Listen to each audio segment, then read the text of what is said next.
Pasabog ni Krista para sa birthday celebration ni Kalingap Mikoy. Kailan mo pa ako pinagandaan? Kailan mo pa ako pinagandaan?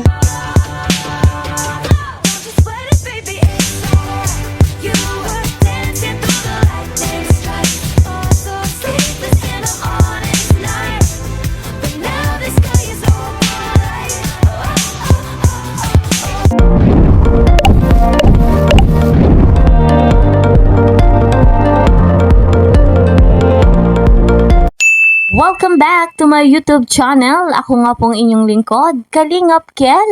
At ang ating topic ngayon, birthday surprise para kay Kalingap Mikoy, Honey Krista. Ready na nga ba para sa kanyang pasabog? So yan ang ating pag-uusapan. Pero bago po ang lahat, ako po'y bumabati ng isang magandang araw, magandang gabi. Sana nga po ay nasa maganda kayong kalagayan saan mang sulok ng mundo. Lalo na ngayon at may bagyong Tino. Sana po ay patuloy kayong mag-iingat, lalo na at delikado nga po ang panahon. At syempre, hindi po natin nakakalimutan, special shout out dito po kay Madam Chrislyn Jail, dito rin po kay Sir Ronnie Balilo. Ayan, salamat sa inyong patuloy na pagsuporta sa aking vlogs. At syempre sa lahat ng solid supporters ng tandem na mi Chris at sa lahat ng Team Kalingap, special shoutout po sa inyong lahat. Mega love shoutout naman sa mga bigating sponsor na hindi po nagsasawa na tumulong sa mga beneficiary. Gayon din po sa mga kasamahan ko dyan sa Karepa, Kalingap Reactor, partner, mega love shoutout po sa inyong lahat. So mga Kalingap, dumako po tayo sa ating topic kung saan eto guys, ready na nga ba sa pasabog si Honey Krista para nga po sa nalalapit na birthday celebration ni Kalingap Mikoy? Eto, panoorin natin kung saan ano-ano nga ba ang kaganapang mangyayari. Credit to the owner of this video, Kalingap Mikoy. Oo nga eh. 7 days na lang birthday ko na parang lang, bilis. Double celebration sa next part 20 na Migris. Yes, 7 kasi mansari namin. And sa sa kinabukasan, mansari namin, tapos sa lubong. Ano kayo? Bahala na. Oo nga, part 20 na parang na kami. Singhaba na kami ng mga Korean drama. Umabot na tayo ng part 20, nakakatuwa naman. Hinahanap ko yung patay na patay sa akin. Kaya sabi ko sa part 20, aamin. Yun yung talagang tamang term doon natin. Hinahanap ko yung taong patay na patay sa akin. Kaya amin na siya sa part 20.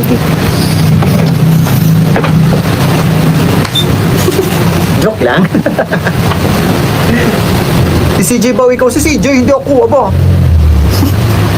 Sa akin nagsimula yung walang aamin.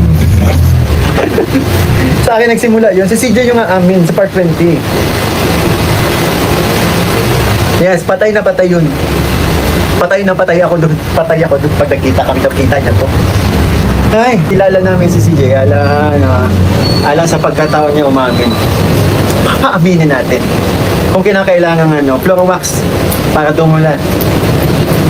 Nakalimutan ang rules, Mikoy. Rule number 11. Nawa, makapaghintay ka kay CJ. Siyempre naman. Kahit yung mamin, alam namin. Ba't ako, si CJ? Kahit pitpitin nyo ang mga daliri ko. Hindi, wala nga, amin.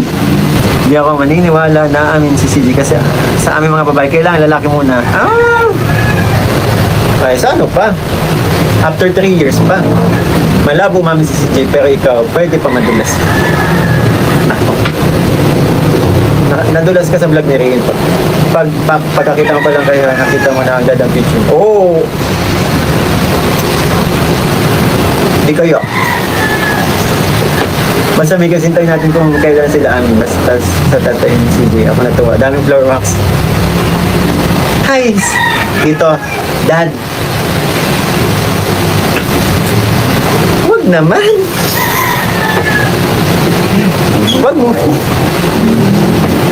So ayun mga kalingap, batid naman natin, November 8, birthday nga po ng nag-iisang kalingap Mikoy. At masayang masaya tayo sapagkat panibagong taon na naman ang nadagdag sa buhay ni Mikoy. At syempre masayang masaya tayo dahil dumating siya sa buhay ni Krista. Ang tanong, ready na nga ba si Krista sa kanyang pa-surprise, sa kanyang pasabog? Alam naman natin mga kalingap ni si Krista, hindi po yan papatalo.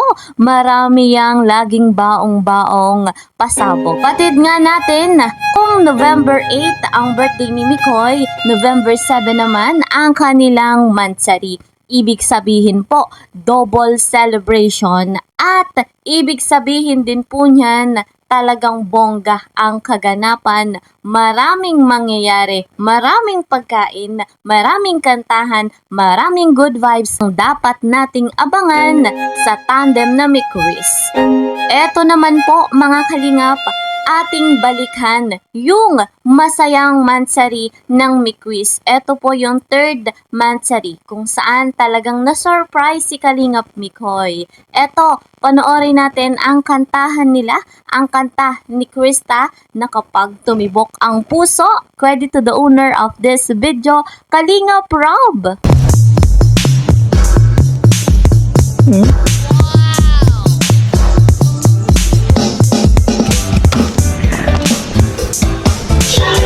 Yeah! Uy, ang daya mo! Grabe! Alam mo kasi ikaw lang eh. Kailan mo pa ako pinagandaan? Hindi ko alam. Oh. Sharam-daram, sharam-daram, sum-daram, daram, sum-daram. Namang naririnig, kumakaba-kaba itong dibdib. Lagi na lang sinasabi, makatabi, kahit sandali lang. Sana pabiya, diba? Maan yata ako. Kapag tumibok ang puso, magagawa kundi sundin ito. Kapag tumibok ang puso, siguradong huli ka. So guys, mga kalingap, talagang masayang masaya kapag laging nandyan ng Mikoris sa kanilang napakahusay na kantahan, talagang nakakaaliw. Kaya po, abang-abang lang tayo sa upload ni Kalingap Rob. Lalo pa nga po at patuloy nating tangkilikin yung mga upload na video. I-marathon po natin, malaking tulong, lalo na kay Honey Krista. So guys, yan po muna ang ating update. See you po sa next video. Mag-iingat po kayo. Bye-bye!